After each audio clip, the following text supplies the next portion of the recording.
Assalamualaikum everyone, you're watching Mr. Olevels and I hope you're all fine. तो जिन्होंने अभी तक चैनल को सब्सक्राइब नहीं किया, do subscribe, like and share as well. तो without wasting any further time let's start this video. तो basically आज हम लेके आए हैं Pakistan studies history O level से रिलेटेड एक टॉपिक को डिस्कस करने जा रहे हैं जो कि बेसिकली है reasons for the decline of Mughals. अब इस टॉपिक को अगर हम साइड पे रखते हैं और अगर हिस्ट्री में देखते हैं तो हमें हिस्ट्री में देखने को मिलता है कि जिस चीज़ का भी राइज हुआ है उसका कभी ना कभी डिक्लाइन हुआ ही हुआ है. अब इसी तरह कुछ मुगल्स के साथ भी हुआ है, लेकिन मुगल्स के साथ क्या हुआ है आज हम वो देखेंगे. बेसिकली फर्स्ट रीज़न जो कि मुगल्स के डिक्लाइन का था वो था औरंगज़ेब की पॉलिसीज़. अब औरंगज़ेब की पॉलिसीज़ में ऐसा क्या था. फर्स्टली औरंगज़ेब जब आया उसने इम्पोज कर दिया नॉन मुस्लिम टैक्स जो कि था जजिया. उसके अलावा इसने जो थे कुछ हिंदू फेस्टिवल्स जैसे कि होली, दिवाली वगैरह इसने वो भी बैन कर दिए. अब इससे क्या हुआ कि जो पास्ट जो रूलर्स रह चुके थे इससे पहले, जो उन्होंने राजपूत की सपोर्ट गेन की थी, वो इसने लूज़ कर दी, जिसकी वजह से मुगल एम्पायर को काफ़ी इफेक्ट हुआ. उसके अलावा अगले पॉइंट की तरफ अगर हम बढ़ते हैं तो इसकी इनके दरमियान और मराठास के दरमियान काफ़ी टफ अपोजिशन थी जिसने किसी ना किसी तरह जो है मुगल एम्पायर को वीक किया. उसके अलावा जो एग्जीक्यूशन हुई सिख जो गुरु था उसकी एग्जीक्यूशन होने की वजह से इन्होंने सिख की भी सपोर्ट जो है वो लूज़ कर दी. उसके अलावा जो है ये था सुन्नी मुस्लिम और ये शियास के अगेंस्ट था, जिसकी वजह से जो है शियास की भी सपोर्ट इसने लूज़ कर दी. उसके अलावा ये सिंपल लाइफस्टाइल जो था ही स्ट्रेस ले करता थे सिंपल लाइफस्टाइल पे, जिसकी वजह से क्या हुआ कि जो मुस्लिम नोबल्स वगैरह थे और जो नोबल पीपल थे जो कि सिंगिंग, ड्रिंकिंग और डांसिंग वगैरह एंजॉय करते थे, अब उसने उन पे बैन लगा दी, जिसकी वजह से मुस्लिम नोबल्स भी इसके अगेंस्ट हो गए. Moving on to the next reason for the decline वो थे इनेप्ट सक्सेसर यानी कि इनकॉम्पिटेंट सक्सेसर्स. अब वो सक्सेसर जो थे वो वीक थे और वो लैक करते थे स्किल्स ऑफ रूलिंग. उनके पास स्किल्स नहीं थे कि किस तरह रूल करना है. या तो वो किसी ना किसी लिहाज से वीक थी, या वो ईज लविंग थी, या वो लग्जरी लाइफ इंजॉय करते थे, या तो वो डरपोक थे. उसके अलावा हम देखते हैं कि उन्होंने कभी भी अटेंशन एम्पायर के या स्टेट ड्यूटीज़ पे दी ही नहीं. उन्होंने अटेंशन दी तो किस चीज़ पे दी, बिल्डिंग्स बिल्ड करने पे, ज्वेलरीज, क्लॉथ्स, पेंटिंग्स वगैरह पे. उन्होंने स्टेट ड्यूटीज़ पे बिल्कुल भी अटेंशन नहीं दी, जिसकी वजह से क्या हुआ कि एम्पायर जो है वो अनस्टेबल हुई, जिसकी वजह से क्या हुआ कि आपकी जो आर्मी है वो भी वीक हो गई.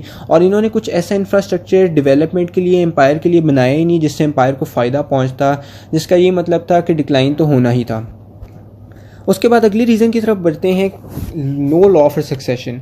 अब अगर कोई सक्सेशन का लॉ होगा ही नहीं तो इसका मतलब ये लड़ाइयाँ तो होंगी. और बेसिकली मुगल एम्पायर के साथ भी कुछ इसी तरह हुआ. जब किसी रूलर की डेथ होती थी तो जो उसके सक्सेसर्स थे उनके दरमियान में लड़ाई हो जाती थी और एक एम्पायर के इन इट सेल्फ बहुत जो थे प्रॉब्लम्स क्रिएट होना शुरू हो गई.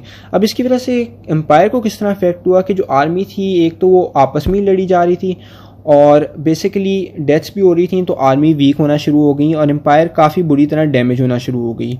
और उसके अलावा अगर हम देखते हैं कि इससे क्या रिजल्ट हुआ कि एम्पायर जो थी वो अनस्टेबल होना शुरू हो गई. अगर हम एग्जांपल्स उठा के देख लेते हैं तो हमें देखने को मिलता है कि जहांगीर ने रिवॉल्ट किया against his father Akbar, Shahjahan fought against Jahangir and Aurangzeb fought against his brother. Aurangzeb की डेथ के बाद भी कुछ ऐसा ही देखने को मिला कि जब उसकी डेथ हुई तो जो उसके सक्सेसर्स थे उनके दरमियान काफ़ी लड़ाई हुई और इसी लड़ाई की वजह से एम्पायर वीक होती चली गई. Moving on to the next reason, local fights भी थी. लोकल रिवॉल्ट्स भी काफ़ी हुए मुगल्स के खिलाफ, लेकिन उनमें जो बेसिकली किन के खिलाफ हुए, बेसिकली सबसे जो टफ अपोजिशन जो रही थी मुगल्स के लिए वो थी मराठास. अब औरंगजेब ने अपने आखिरी 25 साल जो है तकरीबन इनके साथ लड़ने में लगा दिए, जिसकी वजह से एम्पायर जो है वो काफ़ी वीक हो गई. उसके अलावा जो है पर्शिया से इन्वेजन हुई, अफगानिस्तान से इन्वेजन हुई, जिसकी वजह से मुगल एम्पायर और भी डिक्लाइन हुई. 1748 में हम क्या देखते हैं कि नादिर शाह जो है वो इन्वेट कर जाता है बेसिकली दिल्ली में. उसके अलावा क्या देखते हैं अफगान जनरल अहमद शाह जो है वो 10 दफ़ा आता है सब कॉन्टिनेंट में between the time period of 1747 to 1769. अगर हम लोकल फाइट्स में बात करते हैं कि क्या लूट किया, तो नादिर शाह बेसिकली काफ़ी लूट करके चला गया. वो 1000 एलिफेंट्स ले गया, 7000 हॉर्सेस ले गया, 10K कैमल्स ले गया, 100 डांसर्स ले गया, 100 अकाउंटेंट्स ले गया, 200 ब्लैक स्मिथ ले गया, कोहेनूर ले गया और पीकॉक थ्रोन ले गया. यानी कि वो काफ़ी नुकसान कर गया वेल्थ के हवाले से और कुछ लोगों के हवाले से मुगल एम्पायर को. उसके अलावा अगर हम बढ़ते हैं राइज ऑफ द ब्रिटिश. अब ब्रिटिश जो थे उन्होंने क्या किया, उन्होंने जब इस चीज़ को नोटिस किया कि बेसिकली मुगल एम्पायर जो है वो डिक्लाइन कर रही है, वो जो है बुरे वक्त से गुजर रही है, तो उन्होंने इसका फुल एडवांटेज लिया.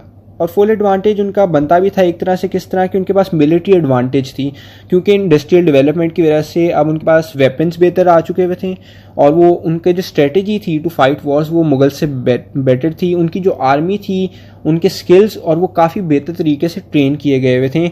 और लास्ट पे ये आता है कि उनकी जो नेवी थी वो स्ट्रॉन्ग थी। तो ब्रिटिश का राइज तो फिर बनता ही था, क्योंकि बेसिकली मुगल्स जो थे वो अब डिक्लाइन वाले पीरियड में आ चुके हुए थे, तो ब्रिटिश ने पूरा फ़ायदा उठाते हुए जो है सब कॉन्टिनेंट में आ गए। उसके अलावा अगर हम बात करते हैं डेक्कन पॉलिसी ऑफ औरंगजेब में, बेसिकली डेक्कन पॉलिसी थी क्या। औरंगजेब ने आखिरी 25 साल गुजारे डेक्कन में, लेकिन उसने क्यों गुजारे, उसका बेसिकली एम ये था कि वो कॉन्कर करे कुछ स्टेट्स, बीजापुर और कुछ और भी स्टेट्स थी। इसके अलावा वो मराठास को क्रश करना चाहता था और डिफीट करना चाहता था, लेकिन उसने कुछ खास अचीव नहीं किया, लेकिन डैमेज बहुत एम्पायर को हो गया। अब डैमेज किस तरह हुआ कि वो 25 साल कॉन्टीन्यूस जो आखिरी है वो लड़ता रहा मराठास के साथ। अब जो मराठास के साथ लड़ता रहा तो उसकी आर्मी एक तो वीक हो गई और आर्मी में काफ़ी डेथ्स भी हुई, जिसकी वजह से आर्मी कैपेसिटी भी इफेक्ट हो गई। उसके अलावा जो इनकी ट्रेजरी पे भी काफ़ी इफेक्ट हुआ, क्योंकि कॉन्टीन्यूसली लड़ी जा रहे थे, जिसकी वजह से वेल्थ जो थी वो काफ़ी जो थी यूज़ हो रही थी, तो उनकी ट्रेजरी को काफ़ी नुकसान पहुँच गया। इसके अलावा ये दो रीजन्स हो गए, इसकी अपनी हेल्थ भी डिक्लाइन होना शुरू हो गई, जिसकी वजह से एम्पायर को काफ़ी इफेक्ट हुआ।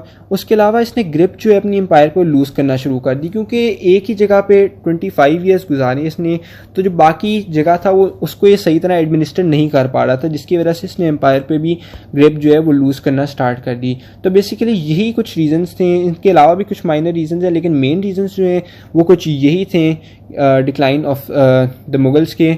और आज की वीडियो भी इतनी थी, मिलते हैं अगली वीडियो में, अल्लाह हाफिज़।